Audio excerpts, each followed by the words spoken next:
Trump के tariff के बाद ये कहा जाने लगा कि क्या ट्रंप वाकई भारत के दोस्त हैं या फिर दोस्ती का झूठा दिखावा है, क्योंकि खबर ये है कि डिपोर्टेशन के बाद अब भारत के छात्रों का वर्क वीजा भी खत्म करने जा रहे हैं ट्रंप। और अगर ऐसा हुआ तो क्या है इसके मायने, समझेंगे इसे।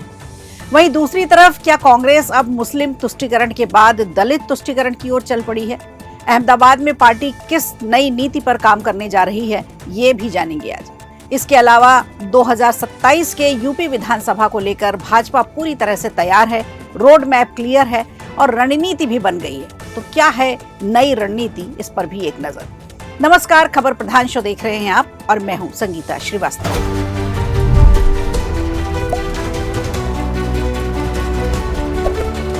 अमेरिका के राष्ट्रपति डोनाल्ड ट्रंप ने ऑप्शनल प्रैक्टिकल ट्रेनिंग यानी ओपीटी को खत्म करने को लेकर अमेरिकी संसद में एक नया बिल पेश किया है, जिससे अमेरिका में पढ़ने वाले 3 लाख भारतीय छात्रों की चिंता बढ़ गई है। दरअसल ओपीटी एक ऐसा प्रोग्राम है जो F1 वीजा पर अध्ययन करने वाले छात्रों को अपनी पढ़ाई से संबंधित क्षेत्र में टेम्परेरी रूप से काम करने की अनुमति देता है।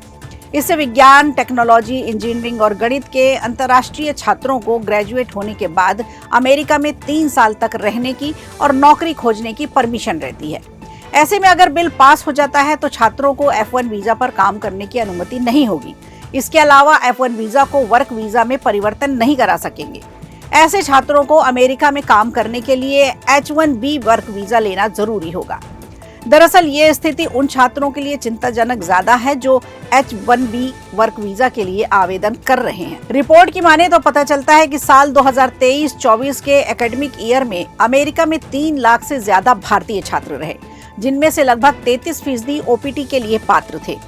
आपको बता दें, ट्रंप का ये बिल इसलिए भी चिंता की वजह बना हुआ है क्योंकि ज्यादातर ओपीटी वाले छात्र भारत के उन परिवारों से आते हैं जो मिडिल क्लास फैमिली से हैं।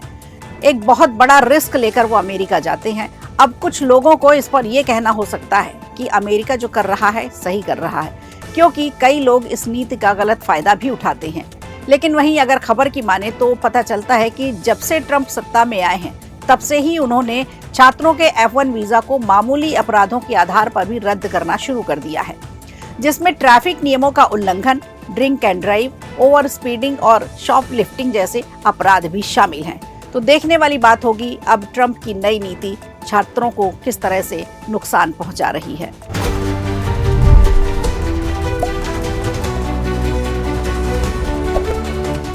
कांग्रेस एकमात्र ऐसी पार्टी है जो टाइम रहते तो अपने नेताओं की कदर नहीं करती, लेकिन जब देर हो जाती है तो अपना पेटेंट उन नेताओं को जताने लगती है।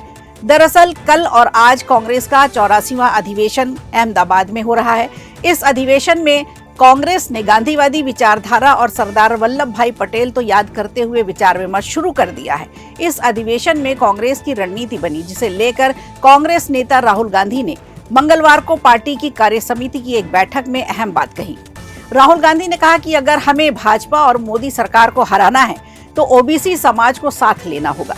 राहुल की ये बात यूं ही नहीं थी, बल्कि इसके पीछे एक साफ रणनीति है जो कांग्रेस के आगामी AICC सत्र के लिए तैयार की जा रही है। राहुल गांधी ने कहा कि भारत की आबादी में ओबीसी यानी अन्य पिछड़ा वर्ग की हिस्सेदारी यानी 50% से भी ज्यादा है। अगर इसमें अनुसूचित जाति, जनजाति, अल्पसंख्यक वर्ग जोड़ दिया जाए तो ये आंकड़ा 90% तक पहुंच जाता है। राहुल गांधी का मानना है कि अगर कांग्रेस इन तबकों को अपने साथ जोड़े तो पार्टी का वोट बैंक इतना बड़ा हो जाएगा कि भाजपा को सीधे चुनौती दी जा सकेगी। राहुल गांधी ने यह भी माना कि 1990 के दशक में कांग्रेस से एक बड़ी चूक हुई थी, उसने ओबीसी समाज को नजरअंदाज किया। उनका कहना है कि अब वक्त है उस गलती को सुधारने का। बैठक में पार्टी अध्यक्ष मल्लिकार्जुन खड़गे ने कहा कि कुछ जगहों पर ओबीसी भी दलितों का उतना ही शोषण करते हैं जितना उच्च जाति के लोगों का। अब खड़गे का ये बयान दिखाता है कि कांग्रेस केवल जाति की राजनीति नहीं बल्कि समाज में बराबरी और न्याय की भी बात कर रही है। बैठक में कांग्रेस कार्यसमिति ने उस ड्राफ्ट प्रस्ताव पर भी चर्चा की जिसे AICC सत्र में रखा जाना है। इस प्रस्ताव में संगठन के हर स्तर पर मजबूती लाने की बात कही गई है। खासकर जिला स्तर की कांग्रेस कमेटियों को मजबूत करने की एक बड़ी योजना है। राहुल गांधी ने जोर देते हुए ये भी कहा कि पार्टी को सामाजिक और आर्थिक न्याय के मुद्दों पर फोकस करना चाहिए, जिससे भाजपा और RSS के राष्ट्रवादी एजेंडे का जवाब दिया जा सके। ड्राफ्ट में इस अधिवेशन में राहुल गांधी ने एक और मांग रखी है और वो मांग है जाति जनगणना की। वहीं दूसरी तरफ अब अगर हम इन सभी बैठक और अधिवेशन को डिकोड करें तो पता चलता है कि कांग्रेस एक बहुत बड़े पॉलिटिकल शिफ्ट को देखते हुए काम कर रही है और वो पॉलिटिकल शिफ्ट है दलित राजनीति, जिसे साफ शब्दों में दलित तुष्टीकरण भी कहा जा सकता है। कुछ जानकार तो ये भी मानते हैं कि कांग्रेस कभी भी एक मुद्दे पर नहीं टिकती, जिसके कारण ही आज उसकी ये हालत हुई है। ऐसे में अब ये देखना होगा कि आखिर कब तक कांग्रेस दलित वाले मुद्दे पर टिकी रहेगी। तो खबर प्रधान में आज के लिए इतना ही। दीजिए इजाजत, नमस्कार। वीडियो अच्छा लगा हो तो लाइक कीजिए, शेयर कीजिए और कमेंट बॉक्स में हमें जरूर बताइए।